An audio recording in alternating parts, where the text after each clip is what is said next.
வணக்கம். நான் உங்கள் லட்சுமி பாட்டி. இன்றைக்கி என்ன பண்ண போகிறேன்னா, பிரண்டை வீட்டில் நிறையா நான் பின்னால் வெளியில் பிரண்டை போட்டு வச்சுருக்கிறேன். வீட்டுக்குள்ளே இருந்தால் யாரும் வந்து எடுக்க மாட்டாங்கன்னு வெளியிலேயே நிறைய பிரண்டை நல்லா முளைச்சி வரும். நிறையா தண்ணி, துணி துவைக்கிற தண்ணியெல்லாம் வெளியில் தான் போகுது. தென்னை மரத்துக்கு, இந்த பிரண்டை செடி எல்லாத்துக்கும் நல்லா தண்ணி போகும். அதனால் நல்லா தழைஞ்சி வரும்.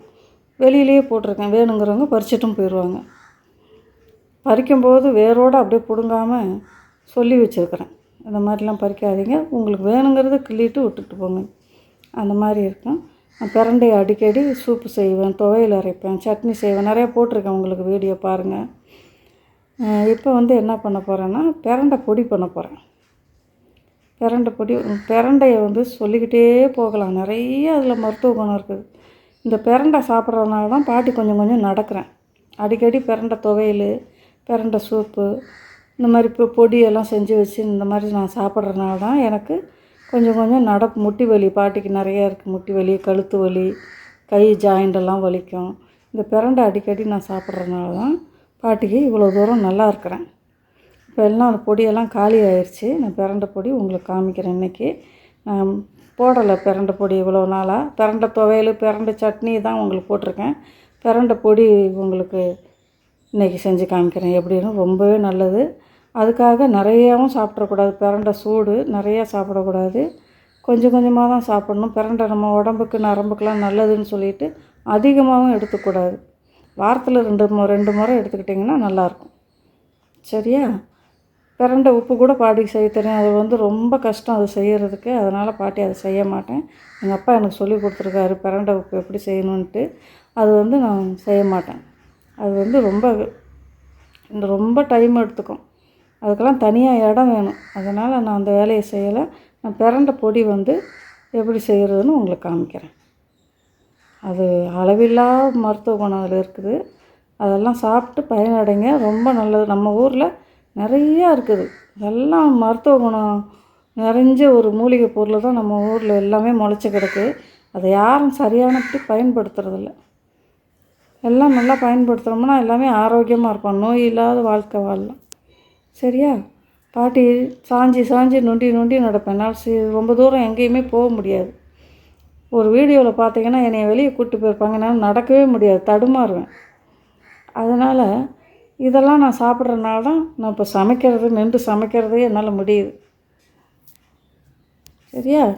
பேசிக்கிட்டே இருப்பேன். பிரண்டையை பற்றி நிறையா. அது பொடி எப்படி செய்கிறன்றது உங்களுக்கு காமிக்கிறேன். இந்த மாங்காய் பார்த்திங்கன்னா இன்னும் பெருசாகும். பெரிய மாம்பழமாக வரும். இது ரொம்பவே நல்லாயிருக்கும். மாவு போல் ரொம்ப நல்லாயிருக்கும். என் 3 மரம் இருக்குது. 3 மரத்து மாங்காயும் புளிப்பு இருக்காது. ரொம்பவே நல்லாயிருக்கும். இதை பச்சையாக நம்ம சாப்பிட்றதுக்கு நல்லாயிருக்கும். அப்போ ரொம்ப புளிப்பெல்லாம் இருக்கவே இருக்காது. ஒன்று அந்த தொப்புன்னு விழுகுது பாருங்கள். கீழே விழுந்து அடிபட்டுருச்சு. இந்த மாதிரி விழுந்துக்கிட்டே இருக்குது. அது 2 மாங்காய் நான் பாட்டி உக்காந்துருந்தேன், அங்கே விழுந்துருச்சு, எடுத்து வச்சுருக்கிறேன். பாருங்கள், பாட்டி பிரண்டை க்ளீன் பண்ண போகிறேன். இந்த பிரண்டைக்கு பாருங்கள், அங்கங்கே ஜாயிண்டாக இருக்கும். எங்கள் அப்பா சொல்லுவார், நம்ம மனிதருக்கும் இப்படி தான் ஜாயிண்டாக இருக்கும். நம்ம ஜாயிண்டை தேஞ்சு போச்சு, நம்ம நரம்புகள்லாம் ரொம்ப பலகீனமாக ஆயிடுச்சு, எல்லாம் தேஞ்சு போச்சுனாக்கா அதுக்கு மருந்து இதாம்மா. இதை பொடி பண்ணியோ, துவையல் அரைச்சோ, சூப்பு வச்சு, இது உப்பு நிறைய பேர் சேர்ந்து அது செய்வாங்க. சாப்பாட்டிலலாம் போட்டு எங்கள் அம்மா கொடுப்பாங்க. நாங்கள் சாப்பிட்ருக்கோம். அதை நானும் என் குழந்தைங்களுக்கு அடிக்கடி செய்வேன். என் பேரனுக்கு செஞ்சு கூட வச்சுருக்கிறேன். நான் காமிக்கிறேன் உங்களுக்கு. ஏற்கனவே இது உங்களுக்கு வீடியோ போடணும். பிரண்டை நிறையா இருக்கும். இப்போலாம் சீசன். பிரண்டையெல்லாம் நிறையா வரும். இந்த வெயில் காலத்தில் நிறையா வரும். எங்கே பார்த்தாலும் டிபார்ட்மெண்ட் ஸ்டோர்லலாம் பிரண்டை இருக்கும். வாங்கி இந்த மாதிரி பண்ணுங்கள். இப்போ எடுத்து என்ன பண்ணுங்கள், அப்படி நிறையா இருந்துச்சுன்னா வேஸ்ட்டு பண்ணாதீங்க. காய வைங்க. வெயில் அடிக்கிறதுல காய வச்சிங்கன்னா நரம்பை எடுத்துகிட்டு காய வச்சிங்கன்னா காஞ்சிரும். அதை அப்பப்போ உங்களுக்கு பொடி பண்ணி சாப்பிட்லாம். துவையல் அரைச்சி சாப்பிட்லாம். ஊறுகாய் செய்யலாம். என்ன வேணாலும் செய்யலாம். பொடி பண்ணி நம்ம காய வச்சு எடுத்து வச்சுக்கிட்டோம்னா. சரியா? இது எப்படி க்ளீன் பண்ணுறதுன்னு எண்ணெயை கையில் தடவிட்டு, உங்களுக்கு கையை அரிக்கணும். எண்ணெயை கையில் தடவிட்டு எடுங்க. நான் பாட்டி அப்படி கையை அரிச்சுன்னு என்ன பண்ணேன், ஒரு துணியில் எண்ணெயை தடவிட்டு லாஸ்ட்டில் பாட்டி துணியை அப்படியே தொடச்சோன்னா அது வந்துடும், அரிக்காது. ஏன்னா நிறைய சின்ன வயசுலேருந்தே நான் பிரண்டை எடுத்து பழகிருக்கிறேன்னா அதனால் பாட்டிக்கு பிரண்டை அவ்வளோவா கையெல்லாம் அரிக்காது. இந்த மாதிரி நரம்பு இப்படி எடுத்திங்கன்னா வந்துடும். இது ரொம்ப நல்லா பிஞ்சாக இருக்கிறதுனால பார்த்திங்கன்னா வீட்டில் முளைச்சது நல்லா பிஞ்சாக இருக்கிறதுனால அவ்வளோவா நரம்பு இல்லை. நம்ம எலும்பு நம்ம ஜாயிண்ட்டு கை கால்லாம் ஜாயிண்ட்டாக இருக்கிற மாதிரியே இந்த பிரண்டைக்கு இருக்கும் பாருங்கள். அங்கங்கே ஜாயிண்ட்டாக இருக்கும். அது காமிப்பார் எங்கள் அப்பா. நம்ம உடல் இருக்கிற மாதிரியே அதுவும் பாருங்கம்மா அங்கங்கே ஜாயிண்ட் இருக்குன்னு சொல்லுவார். இதில் பாருங்கள் நரம்பு அதிகமாக வரமாட்டேங்குது. ஏன்னா அது பிஞ்சு வீட்டில் இருந்து எடுக்கிறோம் இல்லையா, பிஞ்சுன்றதுனால நரம்பு சரியாக வரல. இந்த மாதிரி எடுத்துகிட்டு பாட்டி காமிக்கிறவங்களுக்கு எல்லாத்தையும் எடுத்துகிட்டு எல்லாம் எடுக்கிறத காமிச்சோம்னா ரொம்ப லேட் ஆயிரும். இது எப்படி எடுக்கணுன்றது மட்டும் நான் உங்களுக்கு காமிச்சிட்றேன். எல்லாருக்கும் தெரியும், இருந்தாலும் தெரியாதவங்களுக்கு சொல்லித்தரேன்.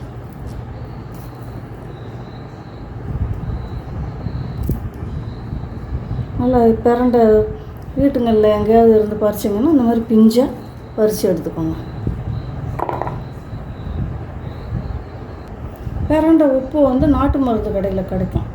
நான் நாட்டு மருந்து கடையில் வாங்கி தான் நான் சாப்பிட்றேன். அப்பப்போ அது என்ன பண்ணுவேன், மோரில் கலக்கி குடிப்பேன். எனக்கு வயிறு வலிக்கும், ரொம்ப கழுத்தெல்லாம் ரொம்ப வலிக்கும். அந்த மாதிரி வலிக்கும்போது என்ன பண்ணுவேன், கை கால்லாம் ரொம்ப குடைச்சலாக இருக்கும். அந்த சமயத்தில் பிரண்டை உப்பு மோரில் கலக்கி குடிச்சிக்கிறோம். ஆனாலும் நம்ம அடிக்கடி நிறைய வாரம் பூரா சாப்பிடக்கூடாது. சூடு வந்து பிடிச்சிரும். வாரத்தில் 2 முறை தான் எடுத்துக்கிறணும், அதிகப்படியான எடுத்துக்கக்கூடாது. பார்த்திங்களா, பாட்டி நல்லா க்ளீன் பண்ணி எடுத்துட்டேன். எவ்வளோ நார் இதெல்லாம் நல்லா க்ளீன் பண்ணணும். பார்த்திங்கன்னா ரொம்ப நேரம் ஆகும். நம்ம சுத்தமாக அந்த நாரெல்லாம் எடுத்துடணும். நல்லா க்ளீன் பண்ணி வச்சுட்டேன். பாட்டி இதை நல்லா அலசிட்டு வதக்கும் போது இது கூட என்னென்ன போடுறேன்றதை உங்களுக்கு காமிக்கிறேன். பாருங்கள், இதுக்கு தேவையான பொருட்கள்லாம் எடுத்து வச்சுருக்கேன். பாருங்கள், 100 கிராம் கடலைப்பருப்பு, 150 கிராம் உளுந்தம்பருப்பு, ஒரு 50 கிராம் பாசிப்பருப்பு. பாசிப்பருப்பு போட்டிங்கன்னா கொஞ்சம் சாதத்தில் போட்டு பிசைஞ்சு சாப்பிடும்போது நல்லா டேஸ்ட்டாக இருக்கும். இது வந்து எள், 100 கிராம் எள் கருப்பு எடுத்து வச்சுருக்கேன். 2 பூண்டு பல், 2 கட்டி பூண்டு பல் உரித்து வச்சுருக்கிறேன். ஒரு 50 கிராம் புளி, இப்படி நம்ம கை பிடிக்கிற அளவுக்கு ஒரு பொடி. இது 50 கிராம் இருக்காது, அதோட கம்மியாக தான் இருக்கும். இப்படி கை பிடிக்கிற அளவுக்கு ஒரு பொடி புளி. விதை எல்லாம் எடுத்து வச்சுக்கோங்க. உப்பும் பெருங்காயம் இதுக்கு தேவைக்கு எவ்வளோ தேவையோ அவ்வளோ தேவைக்கு உப்பும் பெருங்காயம், கட்டி பெருங்காயம் கொஞ்சம் எடுத்து வச்சுருக்கேன். ஒரு கை பிடிக்கிற மாதிரி கருவேப்பிலை தழை எடுத்து வச்சுருக்கேன். காரத்துக்கு தேவையான வரமிளகா எடுத்து வச்சுருக்கேன். பிரண்டை வந்து கழுவி வச்சுருக்கிறேன். இது எல்லாத்தையும் வறுத்துடலாம். பொண்ணு வறுவலாக வறுத்துட்டு உங்களுக்கு காமிக்கிறேன். சரியா? எண்ணெய் ஊற்றாமல் தான் வறுக்கணும். வானொலியை காய வச்சுட்டேன். பார்த்திங்கன்னா எண்ணெய் ஊற்றக்கூடாது. ஃபஸ்ட்டு கடலைப்பருப்பு போட்டுக்கலாம். கடலைப்பருப்பு போட்டு வறுத்துக்கலாம். எண்ணெய் ஊற்றாமல் தான் வறுக்கணும். கருகக்கூடாது. பொண்ணு வறுவலாக வறுக்கணும். பார்த்திங்கன்னா நல்லா வறுபட்டுருச்சு. இப்போ எடுத்துக்கலாம். உளுந்து கொட்டிக்கலாம். உளுந்தையும் அதே மாதிரி பொண்ணு வறுவலாக வறுத்துக்கலாம். உளுந்து 150 கிராம் போடணும். கடலைப்பருப்பு 100 கிராம் தான் போடணும். உளுந்து தான் அதிகமாக போடணும். கடலைப்பருப்பு குறைச்சிக்கணும். பார்த்திங்கன்னா உளுந்து வறுபட்டுருச்சு. உளுந்து எடுத்துக்கலாம். அடுத்து பார்த்திங்கன்னா பாசிப்பருப்பு வறுத்துக்கலாம்.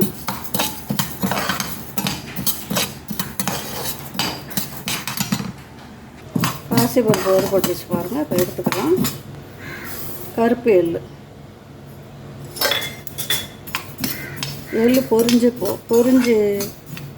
பொரின்னு அப்படியே பொரியும் பாருங்கள். அப்படியே பொரிஞ்சு வரும்போது எள்ளு எடுத்துக்கலாம்.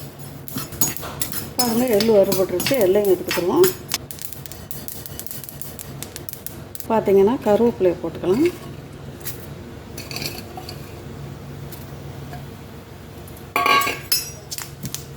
கருவேப்பிலை கொஞ்சம் நல்லா தண்ணியெல்லாம் வடிஞ்ச உடனே வரமிளகாய் இது கூடயே போட்டு வணக்கலாம்.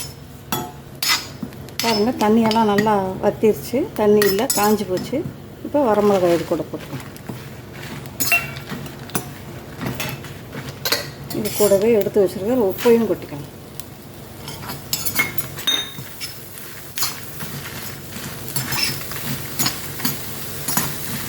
காரம் உங்களுக்கு எவ்வளோ தேவையோ அவ்வளோ போட்டுக்கோங்க. இப்போ பார்த்திங்கன்னா இது 3 நல்லா வறுபட்டுருச்சு. அப்படியே ஸ்டவ் ஆஃப் பண்ணிடலாம். கொஞ்ச நேரம் இது வானொலியே ஆறட்டும். இப்போ பார்த்திங்கன்னா பெரிய வானொலி வச்சுருக்குறேன். இப்போ சீரகமும் மிளகும் ஒரு ஸ்பூன் வச்சுருக்கிறேன். டேபிள் ஸ்பூனில் போட்டுக்கலாம். அது நல்லா வறுபட்டோம். இதை எண்ணெய் ஊற்றாமல் தான் வறுக்கணும்.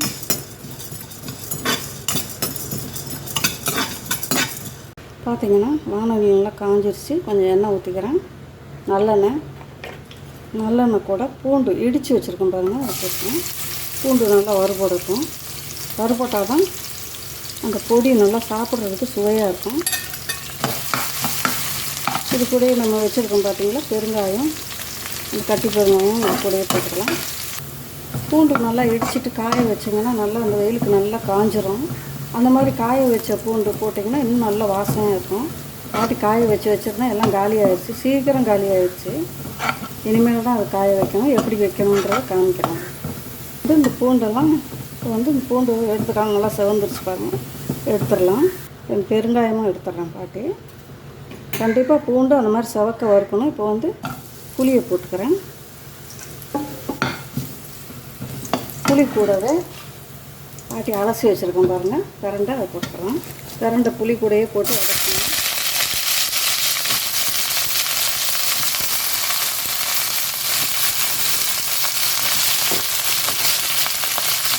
ஏன் பிரண்டையை புளி கூட போட்டு வதக்கணுன்னாக்கா அதோடைய அரிப்புத்தன்மையெல்லாம் இருக்காது. பிரண்டையை புளி கூட போட்டு வதக்குனிங்கன்னா அரிப்புத்தன்மை போயிடும். எங்கள் அம்மா இப்படி தான் செய்வாங்க, பிரண்டையை புளி கூட போட்டு வதக்குவாங்க.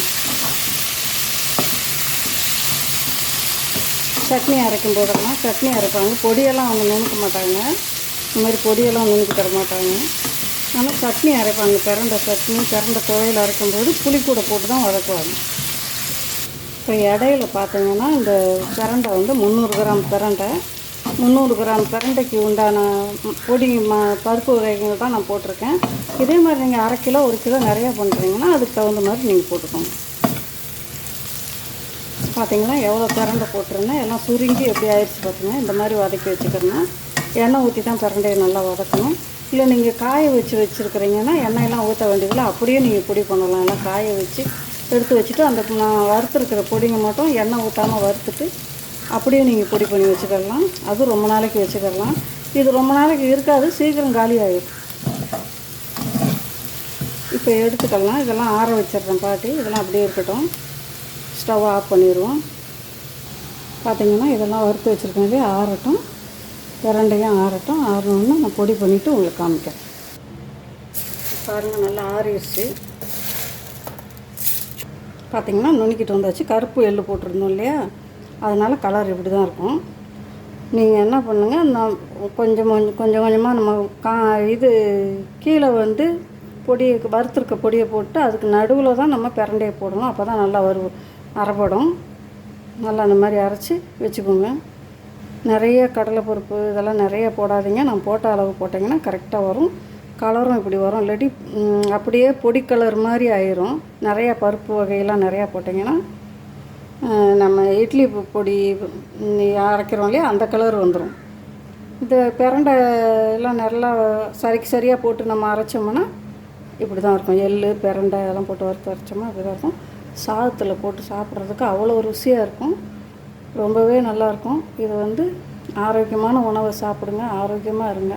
இதெல்லாம் செய்கிறது கொஞ்சம் சிரமமாக இருந்தாலும் நம்ம உடலுக்கு ரொம்ப ஆரோக்கியமான பொருள். நம்ம பிரண்டையை பற்றி சொல்ல வேண்டியதே இல்லை.